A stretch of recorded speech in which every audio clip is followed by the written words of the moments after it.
morning as we roll into Fellowship Day 179. Several days of unexpected radio silence there. It's been another busy few days. It's that peak chaotic time of year. You see earlier discussion on welcoming new students and team members into the fold, and that continues. Sprinted to the end of a interesting publication yesterday. Not the norm.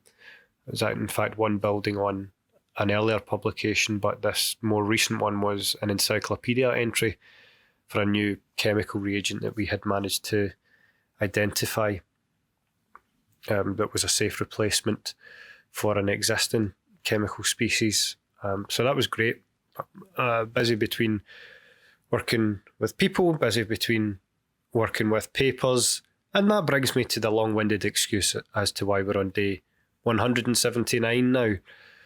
But here we are, and here is my theme for today, based on the fact that one of the next things I need to do towards the end of this week, tomorrow probably, is prepare a poster for an imminent conference in which I'll be attending along with all the other fellows on the same funding stream, that is, all the other UKRI Future Leaders Fellows, I think from across all the cohorts. I'm cohort 4. Anyway, shows you how well prepared I am at the moment. But I'm going into that more so than worrying about the preparation of a poster or presenting that even, is the old friend of comparing myself to everyone else there and projecting that behaviour before it even happens. That is, I'm predicting that that's exactly what I'm going to do. As soon as I get into the online virtual platform and look at everyone else's profile and what age they are, how far along they are in their work, how well published they are, how well applied their work is beyond bog standard publishing, how celebrated they are, and overall how successful I feel they are in a hodgepodge of metrics that I will loosely, lazily and preemptively compare to my own, such that it's likely that I'll see many of those people as superior to me, more successful than me, more advanced than me, more worthy than me, less likely to be found out than me.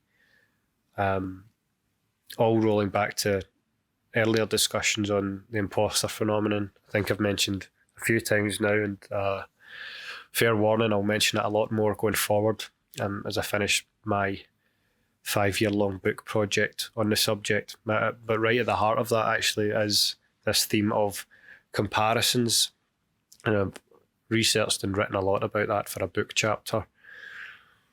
And part of that process was trying to see how much comparison affected other people who wanted to share their experiences of the imposter phenomenon. And my research assistant and I were struck by just how prevalent comparison was. And that could happen in a couple of different ways. It was, in broad strokes, either comparing themselves versus one specific other individual, or themselves against a group of other people who represented a certain standard of performance. But nonetheless, those comparisons, in whatever form they took, acted to trigger feelings of fraudulence and phoniness and not being good enough. All taglines that one would normally associate with imposter experiences. And indeed, that's the sort of thing, in other words, that I find coming into my own being as I go forward to the likes of this forthcoming conference. And in talking to you about it, whether you're at this stage of thinking about such fellowships or going into your first leadership role, or you're there and you're figuring out how best to lead. There's no time like the present to understand that you will most certainly not be the only person comparing yourself to others, and indeed, it is very much worthwhile being aware that all of your team members are going to be doing exactly the same thing. Exactly the same is a little bit of a generalisation, but by that I mean that they will be engaged in the mechanisms of comparing themselves to others around them to see where their own performance lies.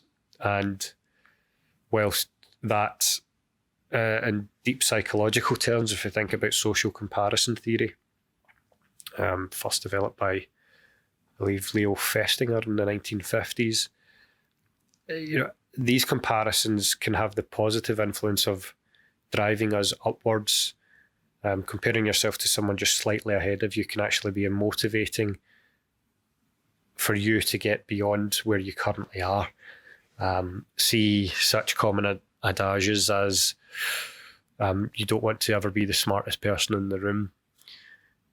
I think the reading between the lines there, if you are the smartest person in the room, you're not going to get any smarter than you are. If you're not the smartest person in the room, then there's an upward pressure for you to rise to that benchmark for the environment you find yourself in. So team members that you will have, could have, and you would hope should have, that element of positivity around comparison. But especially in these times we find ourselves in, I record this, of course, long after social media has taken a grip of our communicative landscape.